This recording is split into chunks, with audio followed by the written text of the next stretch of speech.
നിങ്ങളും നിങ്ങളുടെ ഫാമിലിയാണോ അവിടെ ജീവിക്കാൻ പോകുന്നത് അതോ വല്ലവരും പറയുന്നത് കേട്ടിട്ടാണോ എന്നുള്ളൊരു ചോദ്യം. നിങ്ങളൊരു റെസിഡൻസി ചൂസ് ചെയ്യുമ്പം, ഞാനൊരു ഫ്ലാറ്റോ വില്ലായോ ഒന്നും പറയത്തില്ല, നിങ്ങളൊരു റെസിഡൻസി ചൂസ് ചെയ്യുമ്പം ഹോൾ ക്യാൻ ഇൻഫ്ലുവൻസ് യു. ശരിക്കും നിങ്ങളാണോ അവിടെ ജീവിക്കാൻ പോകുന്നത്, നിങ്ങളും നിങ്ങളുടെ ഫാമിലിയാണോ അവിടെ ജീവിക്കാൻ പോകുന്നത് അതോ വല്ലവരും പറയുന്നത് കേട്ടിട്ടാണോ എന്നുള്ളൊരു ചോദ്യം. ഒന്നുമില്ല, ഞാനിത് ചോദിക്കാൻ കാരണം ഞാൻ എല്ലാവരോടും പറയാറുണ്ട്. കാരണം കൂടുതൽ ആൾക്കാരും ഞാൻ പറഞ്ഞല്ലോ, ഞാൻ എൻ്റെ പക്ഷേ എൻ്റെ കരിയറിൻ്റെ most of the time I have been working in mid Travancore region. അപ്പോൾ ആ ഒരു മാർക്കറ്റിൻ്റെ പ്രത്യേകത, അവിടെ ഒരുപാട് ഇൻഫ്ലുവൻസേഴ്സ് വരും. അതുപോലെ പലരുടെയും ജസ്റ്റ് ഒരു വാചകം പറയുന്നത് പോലും സ്വാധീനിക്കാൻ ഇടയാക്കുന്ന ഇൻസിഡൻസ് ഒരുപാട് ഞാൻ കണ്ടിട്ടുണ്ട്. അപ്പോൾ അതിൽ ഏറ്റവും രസകരമായ എന്നാൽ വളരെ ട്രാജിക്കായിട്ടുള്ളൊരു ഇൻസിഡൻറ്റ് എന്താണെന്ന് വെച്ച് കഴിഞ്ഞാൽ, എ ഡോക്ടർ, ഒരു ദന്തിസ്റ്റ്, പുള്ളിക്കാരൻ കുവൈറ്റിലാണ്. And he has been trying to like എന്താ പറയുക, ഞങ്ങൾ തമ്മിൽ കണക്റ്റ് ആയിട്ടൊരു 3 വർഷത്തോളമായി. ഈ 3 വർഷവും പക്ഷേ ആൾ എന്തോ കാരണവശാൽ നാട്ടിൽ വന്നിട്ട് ഈ ഒരു നമ്മൾ പറഞ്ഞ പല പ്രോജക്റ്റുകളും കാണാനിടയായില്ല. പക്ഷേ ആൾ കാണാൻ പെടുന്ന ആളുടെ അളിയനെയാണ്.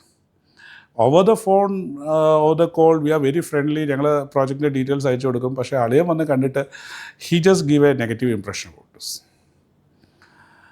അത് ഫൈനലി ഇപ്പം നമ്മൾ പറയണമല്ലോ, കാരണം ഈ ആളുകൾ നമ്മൾ ചോദിക്കുകയാണ്.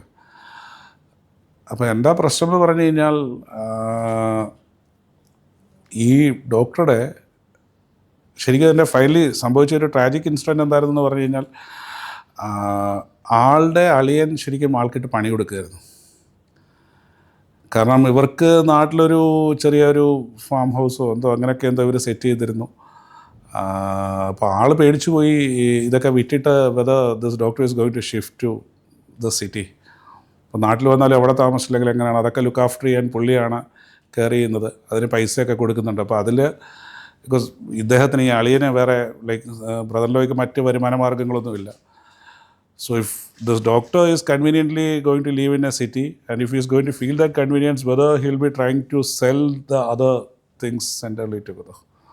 കാരണം പ്രായമാകുമ്പോൾ അവിടെ വരുമ്പം അവരുടെ ഒരു പാർട്ണറെ പോലെയൊക്കെ ജീവിക്കാം എന്നൊക്കെ കരുതിയിരുന്ന ആൾ, ഹീ ഗോട്ട് സ്കെയർഡ്. അപ്പോൾ ആൾ വരുന്ന പ്രോജക്റ്റുകളെല്ലാം അന്ന് വന്നിട്ട് it's not like it won't work out for you എന്ന് പറഞ്ഞിട്ട് ആൾ നെഗറ്റീവ് അടിക്കുകയായിരുന്നു. ബട്ട് ഞാൻ കുവൈറ്റിൽ ചെന്നു ഒരിക്കൽ, കാരണം as a part of my profession ഞാൻ അന്ന് കുവൈറ്റിൽ ചെല്ലുമ്പോൾ ഈ ഡോക്ടറെ നേരിട്ട് കാണുമ്പോഴാണ് he just told me this story. So then I told him, so it's not going to work out like this. So you just give him the assurance, you are just trying to have ഒരു second investment പോലെ ഒരു സംഭവമേ ഉണ്ടാക്കുന്നുള്ളൂ എന്ന് അളിയെന്തെങ്കിലും ഒന്ന് പറഞ്ഞു നോക്ക്. Then we can see whether the things will work out or not. എന്തായാലും നെക്സ്റ്റ് ടൈം എൻ്റെ brother in law came, all positive impressions കൊടുത്തു ആൻഡ് ദ സെയിൽ ഹാപ്പൻ. പക്ഷേ എനിക്കിതിൽ പറയാനുള്ള കാര്യം എന്താണെന്ന് വെച്ച് കഴിഞ്ഞാൽ, see this influence whether this work out good or bad for the doctor, ഒരു യാത്രയിൽ അരികത്തിരുന്ന് വർക്ക് ചെയ്യുന്ന അല്ലെങ്കിൽ ലൈക്ക് ട്രാവൽ ചെയ്യുന്ന ഒരു യാത്രക്കാരന് പോലും നിങ്ങളുടെ തീരുമാനത്തിനെ ഇൻഫ്ലുവൻസ് ചെയ്യാൻ പറ്റുന്ന ഒരു നാടായത്. അപ്പം actually my point is that you have to find out the real purpose other than going behind influencers, because they are not going to live in your apartment. അപ്പോൾ ഒരു ഇൻഫ്ലുവൻസിങ് സൈഡിനെ നിങ്ങൾ കട്ട് ചെയ്ത് കളയണം നിങ്ങളുടെ റെസിഡൻഷ്യൽ ഡിസിഷൻസ് എന്നുള്ളത്. That's a request from my side.